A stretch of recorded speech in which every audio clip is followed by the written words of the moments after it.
Howdy everybody. In today's video we're going to take a look at the work that is being done on the deck of the Battleship Texas. We will also be listening to COO Travis Davis, some clips from a video that he made. Note that when those clips show up at the bottom of the screen, the Battleship Texas Foundation will be credited with the information in that clip. The foundation has just received from the state of Texas an influx of money. Now, I have been told that this is a $7 million influx of money. This is information I have been told.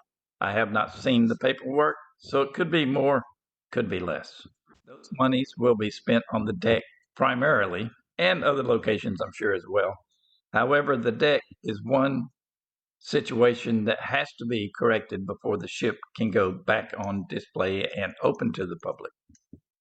Howdy and hello, I'm Travis Davis, Vice President of Ship Operations and COO of Battleship Texas Foundation. We just received a new substantial amount of funding from the state legislature, so thank you, taxpayers of the state of Texas. And right now we're in the middle of pulling up all the wood deck on the remainder of the ship, so after the air castle.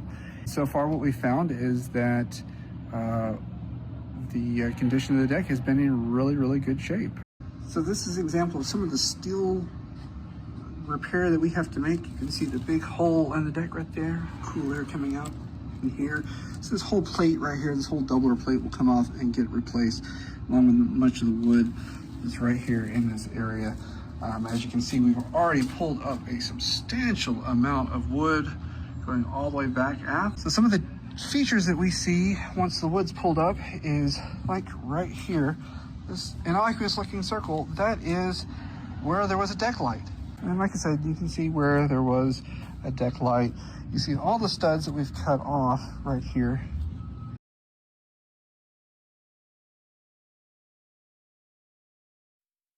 Let's take a full run down the deck. Here you can see some gun tubs that have been primered. They have the new gun mounts installed. So these, I would assume, are ready for painting, and then shortly after, hopefully, the guns will return. You can see on the starboard side, or the right-hand side of your screen, where the wood has been removed from the deck. The port side, left-hand side of your screen, you can see that the wooden deck, the old wooden deck, is still in place. Now that has since been removed, I do believe, since I recorded this a few days ago.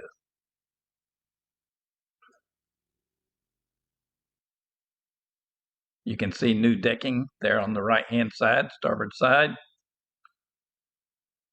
These gun tubs look to have been partially painted with new gun mounts installed. Here on the port side, left-hand side of your screen, this gun tub looks completely finished and ready to put the guns back in place.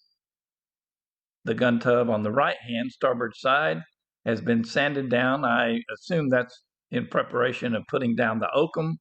Then she'll be reprimed and painted and ready for her guns to return home. Now let's move ourselves on down to the bow, the front of the ship, and see what's going on there. You can see they've built some shade. That's because they're in Texas sun. I completely understand that move. Here, the black striped area is where oakum is being installed between the planks, at which time a sealant will be applied over the top of the oakum, and then that area will be reprimed and painted. We see where the 20mm mounts were in this splinter shield here. So there's one here. You see the outline for it right here. And then we come over, and this one's barely visible, but it's right here. You can see the weld scar, right? So what we'll do is we'll make sure that everything is nice and watertight before we start laying any wood down. This next section is going to answer a question I get a lot of times, and that is, how is the wood or decking mounted to the steel hull? Right here you see some of the studs as we go. We're cutting all the studs that were welded down off, and new studs will get welded on. Now the original deck was through bolted to the hull. I mean, through the steel deck. So I'll show you kind of what that looked like here in a little bit. We'll go back up to the air castle. Now you may be seeing like all these wood areas where, you know, there's primered wood, like what I'm walking on right now. This is an area we didn't know that we were going to receive the funding for this from the state for the deck. So in the end, we opted to, while we still had the carpenters on site at the end of last year, to replace the absolute worst areas of the deck where it was trip hazards. So these are the 20 millimeter foundations that were made years ago. They get welded down where they go. So there's a stack of 6 right here. There's a stack of 6 right there. Now in the next clip, Travis is going to answer another question I receive often both in emails and in comments, and that is, how do they level the deck? Now this leveling was done in the dry docking of 88, 89, 90, and it is not how the deck is properly leveled.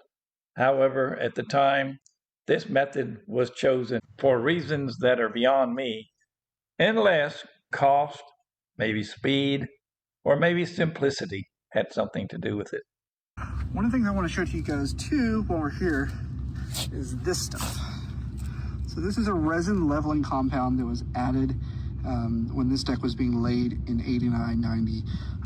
It is a nightmare. What we found is that water will get underneath it and it has rotted out steel. So, so far a lot of it's been removed, and surprisingly in this area there hasn't been a lot laid down. We did have to pull up this big area here, which is why it's darker. You can kind of see the cut line of where we had the remove the resin. You can see where it's the old primer versus the new primer. And this whole big area right over here, we had to do a lot of replacement on. And see, again, you can kind of see stuff right here. See, it just doesn't hang on. So that's all resin leveling compound, and it stinks. So we're getting rid of that. All the boards are going to be scarfed to fit all the divots. It's not that difficult to do, so we do it. It is a little time consuming, but we'd rather do that and have a proper fit of the boards rather than just trying to, you know, kind of cheat with a leveling compound. Now let's take a run down the deck and see what we can see. Right away, you can see stacks of new deck wood waiting to be installed. Pallets of new deck wood, as a matter of fact. And that's not going to be all of it. There's more, and that's not nearly all that's going to be needed, but it is a dang good start. Moving on down, you can see one of the white patches that Travis was talking about, only that appears to actually be a white patch that has been pulled up. Yeah, I'm sure it was a white patch that was pulled up in it, just like that stack there, pulled up from this side when they thought they were going to have to go with partial repairs of the deck. On the opposite side, top of the screen, you can see more new deck wood waiting for installation. Another question I get a lot is what's happening with the old deck wood? Well, it's being made into souvenirs, or most of it is anyway. If you go to their website, battleshiptexas.org, you can look through that old deck wood.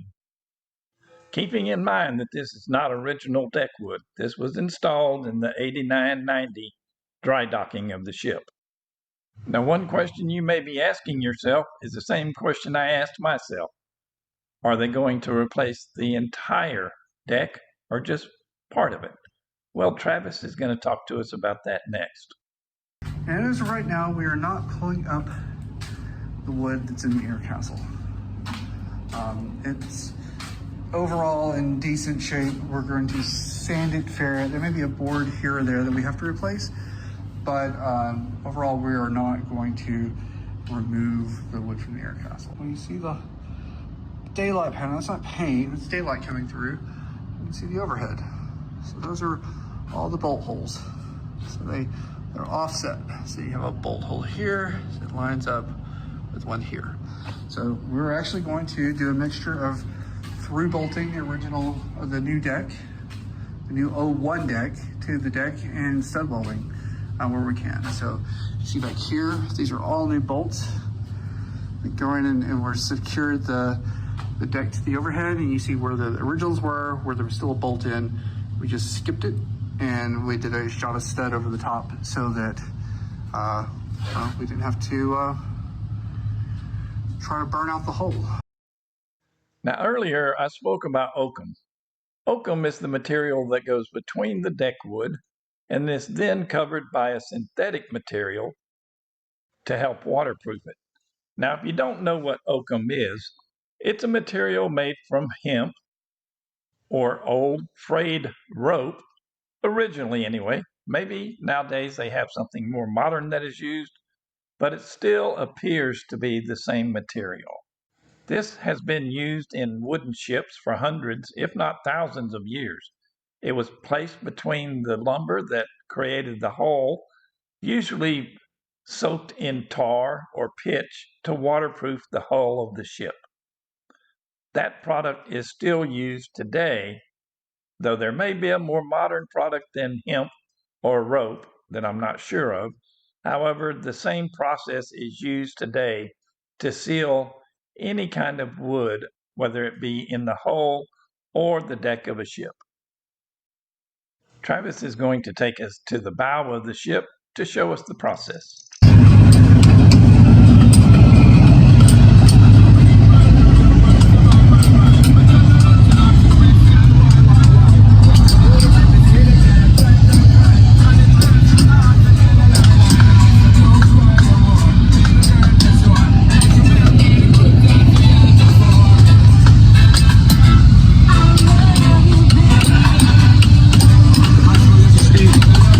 Right here are paying the seams with oakum. So oakum goes in to a depth of about, here's the oakum here. So all this has been oakum all the way up to here. The seam gets paid with oakum, and then over the top of the oakum, it comes in the synthetic caulk. So we put oakum all the way up to about a quarter to a half inch from the top of the board, and then the synthetic caulk comes in over the top of that. So the nice thing about the oakum is that once it gets wet, it expands. So if the synthetic caulk fails, the oakum will expand and stop any leakage going further down into the wood below. Starboard forward gun tub is being caulked. The oakum has gone in, and the synthetic caulk on top is curing right now. So it's sanded and primed and painted. This is the starboard forward gun tub he's speaking of from the air. I would like to take a minute here to thank Travis for the release of this video and the information it contains. The Battleship Texas, being the last super dreadnought still above water, is a very historical ship, not only to the state of Texas, but to the United States as well. And not only to the United States, but since she's the only one in the world, I would say the world as well. And she definitely has a place in my family's heart, from the day she was laid down to today. I will put a link in the description of this video to Travis's video, so you can watch it in its entirety. Once again, I would like to thank the Battleship Texas Foundation, Gulf Copper Shipyard for their hard work. I'd like to thank the Battleship Texas Foundation and Travis for the release of this video and the information it contains. I'd also like to thank each and every person that has watched this video. I appreciate your time. I know time doesn't come easy these days, so I appreciate you spending a little bit with me. And I hope to see you at the ship when she reopens. In the meantime, go to battleshiptexas.org if you want to buy a piece of the hull that has been removed, or a piece of the deck that has been removed, or ball bearings from the guns. I would encourage you all to go to their website and look at their offerings. Buy yourself a little piece of history. And in the meantime, help support what to me is the most important ship above or below water.